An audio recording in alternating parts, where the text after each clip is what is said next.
Hello everyone, this is Neha Garg, Assistant Professor in the Department of CSA, ITM University Gwalior, going to deliver a lecture on network security.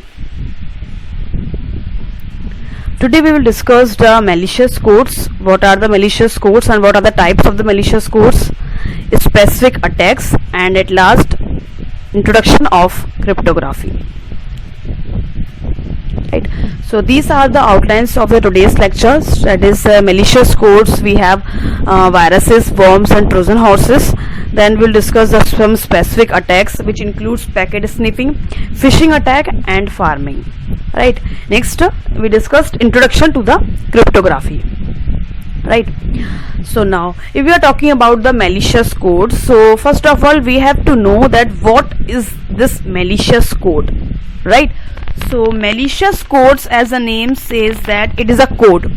So it is a in code we can say that it is a program code, or we can say it is a computer code, which is just which has task to damage your files in your computer system.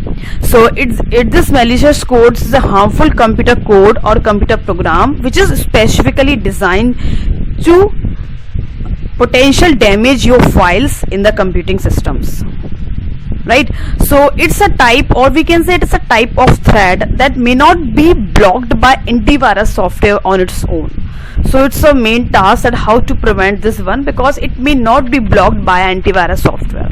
So what are these malicious codes? These are the viruses, these may be a worms, and these may also be a Trojan horses, right? So malicious codes is all about the harmful program code which is specially designed to damage your files in your computer system, right? So now we will discuss these malicious codes in detail. Now first one is the viruses. If we are talking about the viruses, so it done harm on both application level attack or network level attack. So viruses is basically a computer program, or we can say that's a program code that attach itself to legitimate program codes. It's attached itself to the legitimate program codes and runs when this program runs, right? So it's not able to identify it is a virus in your original code or not, because it just place between somewhere in your original code, and when we run your program, when we run this virus original code with your virus codes in your program, it just delete all the files. It just delete all the files from your current user's system, and the virus self propagates by sending its code to all users whose mail ID is stored in this current address book, right? So this is the example of this viruses, how this viruses comes in your program, and it just how to delete the files in your program. It's just original codes here. There is no virus here.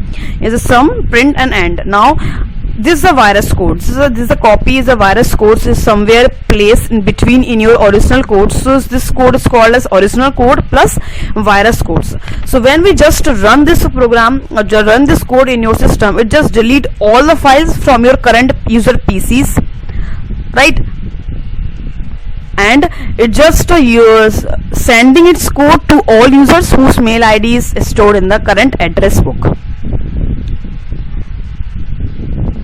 right? So this is the way how the viruses performs. If we are talking about the types of viruses, so we will discuss the detail in types of viruses later, because there are various types of viruses called as parasitic virus, memory resistant virus, boot sector virus, stealth virus, polymorphic virus, metamorphic virus, macroviruses, and so on, right? So we will discuss the types of viruses in details. Here we will just take an overview of what are the viruses, what are the worms and Trojan horses, right? So this is all about the viruses. It means viruses is just a piece of program code that attach itself to the legitimate program codes and runs when this legitimate programs runs, right? Next we will discuss the worms. Can worms and viruses are same? No, because here worms doesn't modify your program. It means viruses is modify your program, but worms doesn't modify your program. It just replicate itself again and again. As we can see that sometimes when your system is very slow, right, sometimes hang your system. In that case we can see in sometimes viruses maybe occurs in your systems, it just replicates some files. This is a real life example that happens with us. When we just make a folder, so its folder, or we can say the files, just replicate numerous number of copies at this place. So in that case we can say that the virus comes into the system because it just replicates the files again and again, right? So this is the case. This is the case of the worms in your system, right? So worms doesn't modify your program, but it just replicate our file again and again, so that replication grows so much that slow down your system or PC, or we can say network, is ultimately becomes halt. This is also the real life example that it's happened with us, that sometimes the file is copied, replicates itself again and again, and sometimes your system goes down, or we can say networks is basically becomes halt, right? So a worm does not perform any destruction actions, because a worm does not able try to modify your program. So in that case we can say that it doesn't perform any destructive actions, and instead only consumes system resources to bring it down, right? So this is the main aim of the worms. It just consume your system resources to bring it down. So how they will try to consume the system resources to break it down? We just perform the replications. As we can see, this is the worm code, right? So it just, this worm code is first is replicate into 2 files, then first file is replicated into 2 separately, and second file is also replicated in 2 separately. Now becomes 4 file, and again it just replicate this one into 2, this one into 2, this one into 2, this one into 2. So total here after this 4, 8 files. Then again replicate 16 files, then again replicates 32 files, and so on. So it just replicate again and again until your system resources bring it down, right? So this is the main difference between the worms and virus. They are not same at all, right?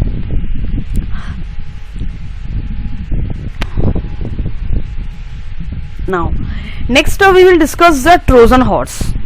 So if we are talking about the Trojan horse, as you have also heard the story about the Trojan horse, like, so it's just like that.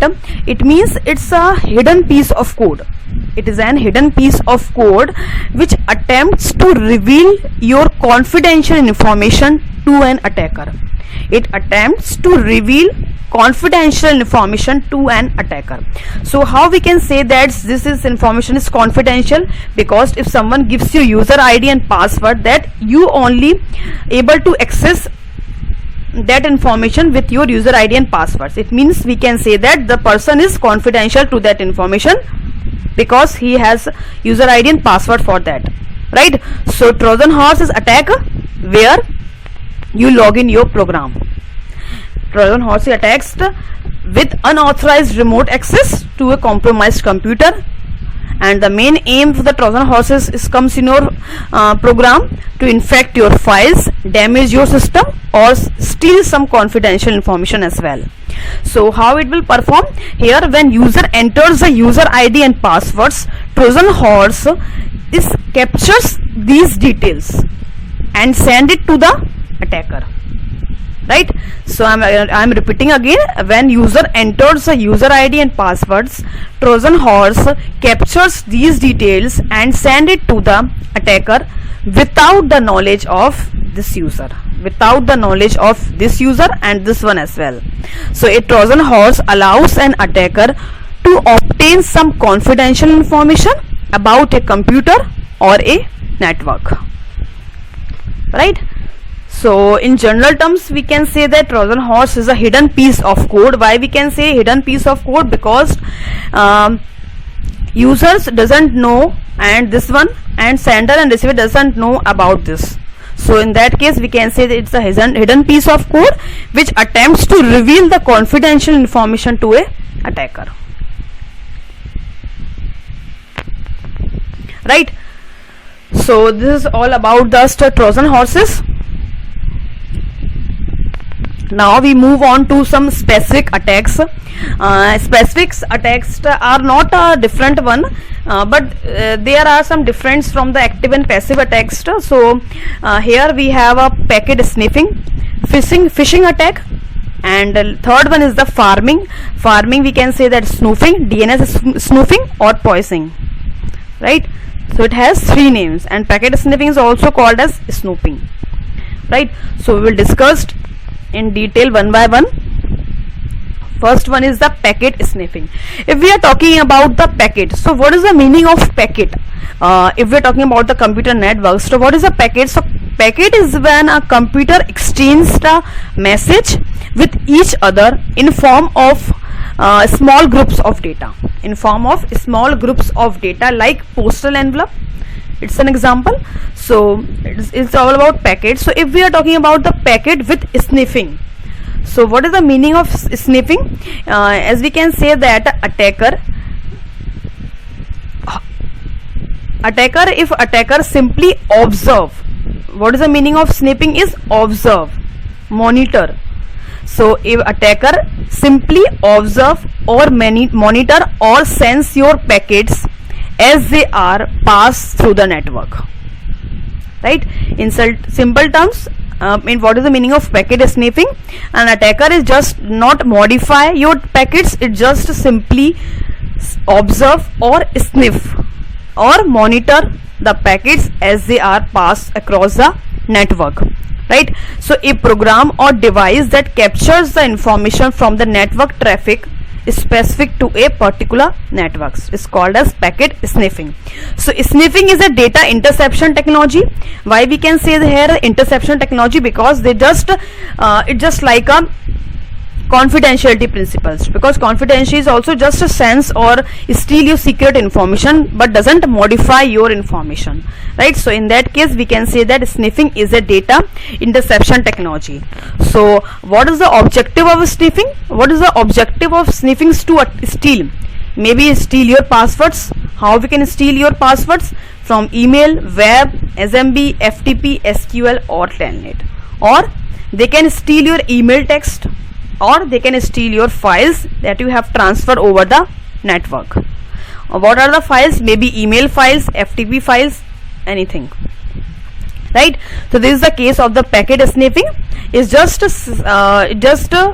sense or observe or sniffing the packets as they have passed across the networks but doesn't modify your packets, right? So in simple terms, packet sniffing comes under which attack? Active or passive? Packet sniffing comes in the passive attack. Why? Because it doesn't modify your data, right? So packet sniffing is example is attack comes under passive attack, right?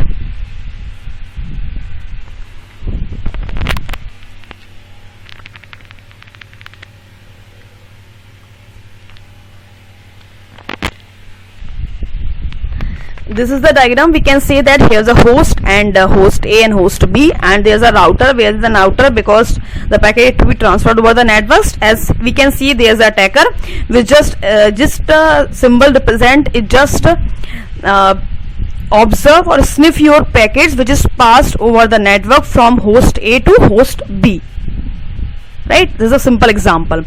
There's another example of packet sniffing. As we can see here, there's an attacker. So how they can sniff your packets?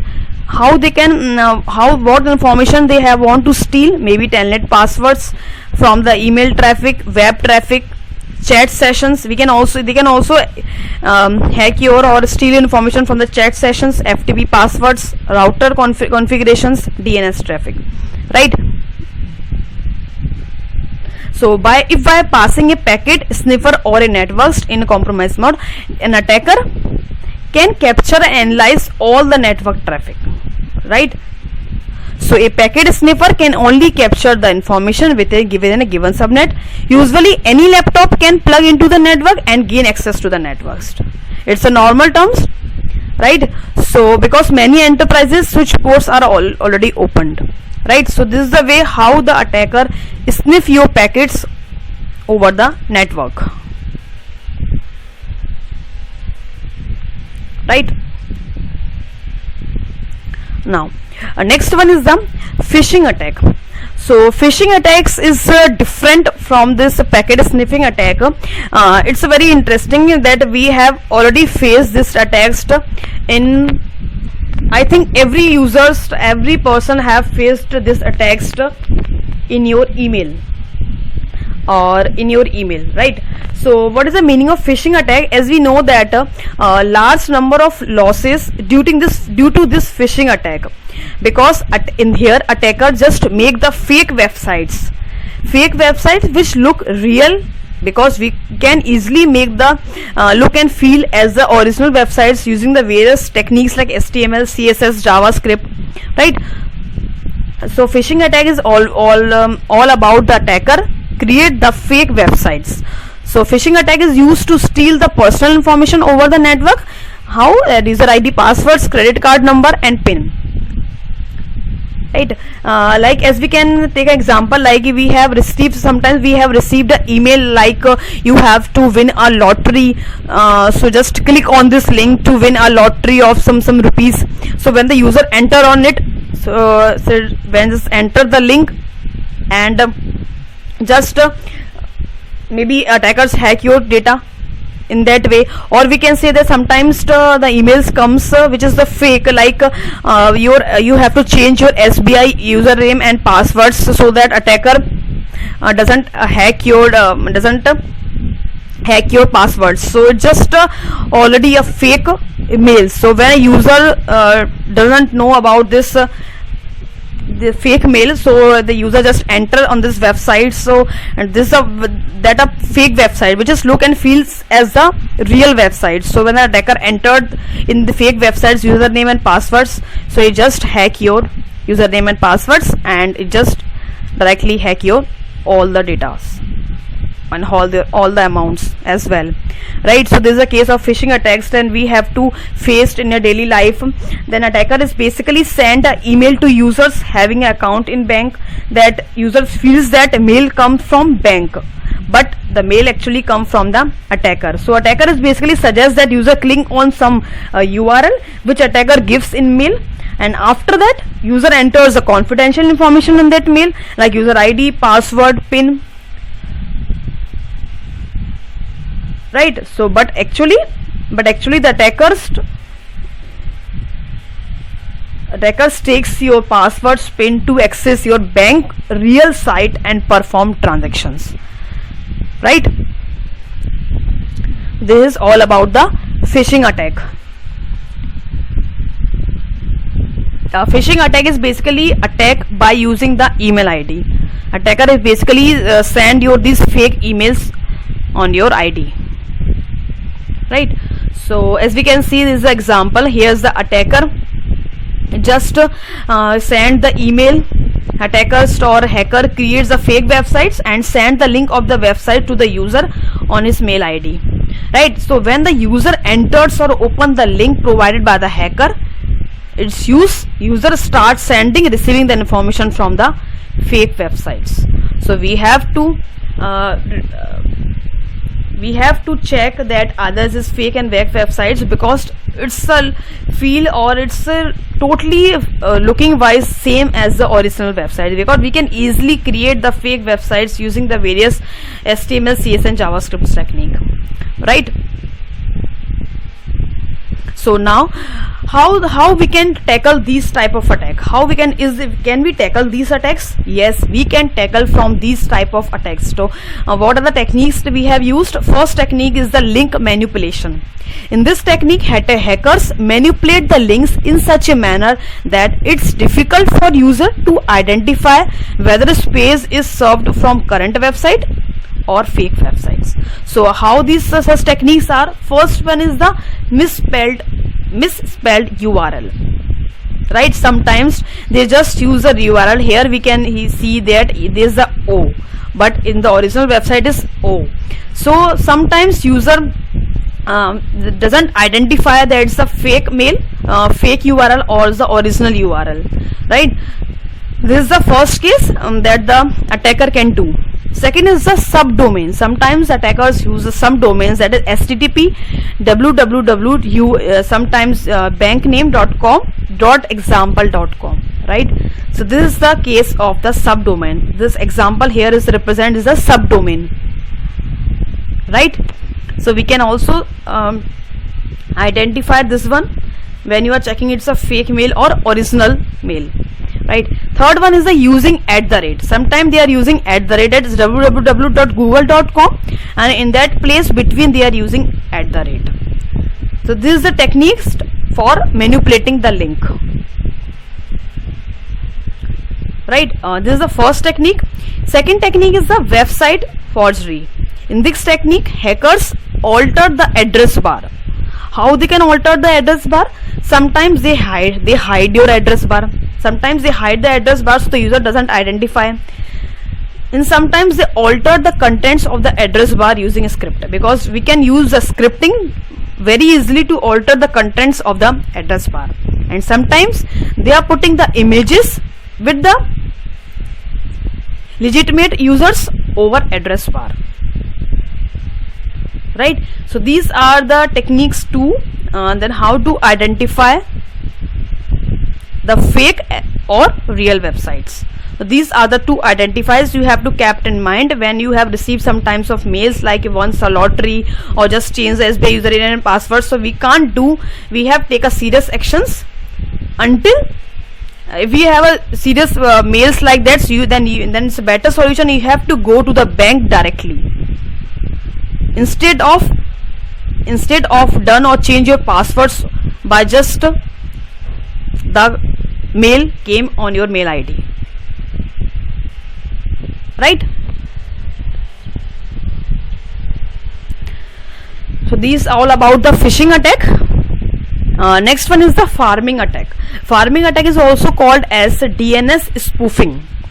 So if we're talking about the DNS, what is the meaning of DNS? DNS is called as domain name system. So what is the role of the DNS? First of all, you have to know that what is DNS, then you can know that what is this farming attack, right? So we'll discuss the DNS with the help of example, right? Suppose we can take this example. Before that, we take a real life example, like in your mobile phone there are lots of contact number. So have you remembered all the contact numbers? It is possible for you to remember all the contact numbers? No. Why? Because it is very difficult to remember all the contact numbers. So what is the better solutions for you? We just save that number with the user name. So by the user name we can easily learn, or we can easily remember the contact name, contact number with the contact person, right? In same way here, can we remember all the IP addresses which you want to search? Can you remember all the websites IP addresses? No, it is not possible for the users to remember the IP addresses. That's why for all the IP addresses, this DNS gives the domain name, right? So we can easily remind that this google.com, but we can't able to remind this IP address. So if a user want to search the google.com page, it just send the request to the DNS. This request sent to the DNS, because ultimately how the server display this page google.com to you? By this name? No, by the IP address. So when the user enters the google.com, you just request sent to the DNS. The DNS gives the IP address with respect to the domain name, and with the help of this IP address, this request goes to the web server, and the web server is basically displays the web pages with respect to the IP address on your user browser window, right? So this is the use of the DNS. DNS is basically used to provide the IP address with respect to the domain name, right? So if we are talking about the DNS spoofing, so what is the meaning of the spoofing, right? So here there's a attacker which is basically aims to redirect to a website traffic to another bogus website, right? It means user enters the websites, at the sender entered the website that he want to search, but before before reach to the destination, it just changed the website traffic. It means it changed the IP address. User entered the right IP address, but the user reached the final destination. Before reach to the final destination, attacker changed the website traffic, or we can say that website IP address. So we will redirect to the different website. In that case, we can say that farming is more dangerous than phishing. Why? Because in phishing, incorrect client request is sent, and if user is little bit intelligent, then he can identify it very easily, right? But in case of farming attack, because in case of farming attack, client doesn't identify it very easily, because the client request is sent which is right and then get redirect to a wrong server. So identification is very difficult if we are intelligent, if there is an intelligent user also, right? So farming is more dangerous than the phishing attack. So how it will do, just take an example here. The client is basically issue a request to real websites. Is just to write the correct IP address that he want to open the websites or go from the real websites. It just take a request to the DNS. But here the attacker comes in this DNS. It just injects the fake DNS entry. Client gives us correct request, but the attacker enters and just change the DNS entry. So in DNS entry, what it will change? It just change the IP address. So if the attacker change the IP address, so what is the working of DNS? DNS just display the web page on the basis of the IP address. So if the attacker change the IP address, so DNS is basically display the web pages on display the web pages with respect to the attacker changed IP address. So now the DNS, because the actual websites from the IP address is this one, which is the real website, but after the attacker changed the IP address, DNS is moved to the some other websites, which is not a real website, it's a fake website, right? This is the way how the DNS spoofing work. This is the way how the farming attack will done. It just client send the request to DNS, and after it gives the web pages on the basis of the IP address. It just changes the DNS entry, or it just changes the IP address. So attacker is replace the IP address with her own IP address in the DNS server, which is maintained by a ISP. DNS is basically maintained by a ISP. We can say the ISP is a information service provider of a user, right? So when the client wants to communicate with the real websites, so web browser queries the DNS server, which is maintained by the ISP for the real websites. So it just change the IP address, right? So this farming attack is also called as the DNS spoofing. Why? Because it just infects a fake DNS entry. So in that case, we can also say that DNS spoofing, and is also called as poisoning attack, right? So this is all about the specific attacks like phishing attack, farming attack, and packet sniffing attack, right? Now we move on to the next topic, which is the cryptography. Why we need a cryptography? It means how to tackle. Can we tackle these attacks over the network? Yes, there is a way to tackle these attacks over the network in the form of encoded the message. If we just encoded or encrypted the message sent over the network, it's a very less chances that your informations to be stolen by some other one, right?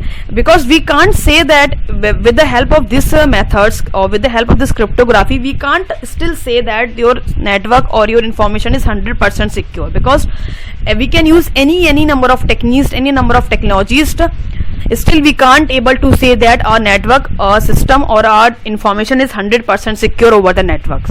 But we can secure, and somehow we can secure our networks by using some various techniques, right? So this is the technique which is called as cryptography. In simple terms, we can say that cryptography is the art of achieving security by encoding message to make them non-readable. What is it means? Suppose this is the original message. So if this is the original message, if you can this message send over the networks, it's a very easy. It is very easy to attack your system or steal information, because it is in the readable format.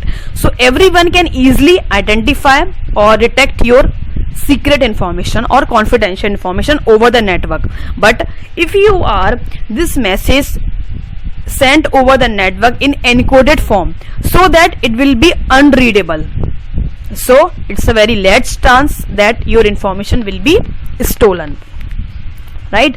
So this is the way, this is the concept of cryptography. What is the meaning of cryptography? It is the art of achieving the security by encoding the message to make them non-readable, right? So it's the opposite. How now your message is unreadable, your message is unreadable, now it is ready to send over the network. Now we can send the network to the receiver. Now how the receiver is identify this network? So for receiver identify the network, we have to convert this unreadable message to the readable message at receiver end, right? Because receivers can't able to read the message, we have to convert into a readable form. So how we can convert the unreadable message to readable message? By the method called cryptanalysis. So cryptanalysis is the reverse of the cryptography. It is a technique of decoding the message from non-readable format to readable format, right? So cryptography is convert the original message to unreadable message, and cryptanalysis convert the unreadable message to readable message. And for the combination of both cryptography and cryptanalysis, the combination of both method is called as cryptology. Cryptology is a combination of cryptography and cryptanalysis. Now how to perform these actions? How to perform these actions? We need the various terms.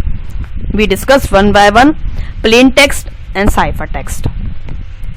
In simple terms, we can say that plain text, a message in plain text can be understood by anybody knowing the knowledge, as long as message is not codified in any manner. It means plain text is basically a normal message which can be read by anyone. It means here I am giving the example, that is, hi Anita. We can read this message? Yes, if we know the English language, we can easily read the message. So this is called as plain text. Plain text is the message that can be understood by anybody knowing the knowledge, knowing the language, right? Now what is ciphertext? Ciphertext is basically when we perform the encryption, or we can say when a plain text message is codified using any other technique, then the resulting message is called ciphertext. It means this readable message is called the plain text message, and we just convert into some unreadable message by using some other techniques, and this unreadable message or encoded message is called as ciphertext, right? So this is all about the plain text message and ciphertext message. Plain text is message in plain text can be understood by anybody which knowing the language, and when a plain text message is codified using some other technique, the resulting message is called as ciphertext, right? So these are the important concept of plain text and ciphertext we have to use when we use the concept of cryptography. Now there's another terms it is important, which is called as encryption and decryption. Now encryption is basically the process of encoding the plain text message into a ciphertext is called encryption. It means how to convert the plain text and ciphertext. What is the process? There is a process behind converting the plain text to ciphertext, and that process is called encryption. Now, and decryption is the reverse operations of encryption, in which we just transforming the ciphertext to plain text. As we can see in this example, we can convert the plain text to ciphertext. This is called as encryption. Here we convert ciphertext to plain text. This is decryption, right? So I think this you have to clear about the encryption and decryption. These are also the important terms when we talk about the cryptography, right? So this is all about the encryption, decryption. when we convert the in plain text to ciphertext, it's called encryption, and when we convert the ciphertext to plain text, called decryption. So now how this encoding and decoding have to be performed over the network, right? So this is a cryptology process. Why I am saying this cryptology? Because this one is the cryptography and this one is called as cryptanalysis, and cryptography plus cryptanalysis is called as cryptology, right? So this one is represented for, let's suppose here plain text hello world, this is the, let's suppose sender, and sender A, and just send the message over the network to receiver B, right? This is receiver, this is A and this is B. A send the hello message over the network to B. How they will do? First, and they want to send the message over the B, and they want that the message or a message only be received by the receiver, no one in between can get the message. So how they will do? They just use the concept of cryptography. They just send the message in encrypted form, right? So here the sender, where's the plain text? Why I am saying it is plain text? Because it is a readable message. Hello world is readable to all of you. Then we can take a plain text and we can take a key. So why we taking the key? We will discuss the next lectures that the various techniques of this cryptography. So here we will discuss the we have discussed the use of key. So because for the encryption we have to know the key, right? So when we convert the plain text to ciphertext, and the process is called as encryption. Here I am written encryption. It means send the message over the networks. First we convert the plain text message, convert it into a ciphertext, right? And as we can see that this is a ciphertext message, this is not in a readable format, so it's easy to, it's a very less chances that your information or this message to be stolen by someone, right? Now this ciphertext message have to be sent over this the network, and this ciphertext message have to be sent over the network. Now this is ciphertext message. Now we can convert the ciphertext message again to a plain text, because this is an unreadable format. So we have to convert this message ciphertext into a plain text, and the process for conversion ciphertext to plain text is called as decryption.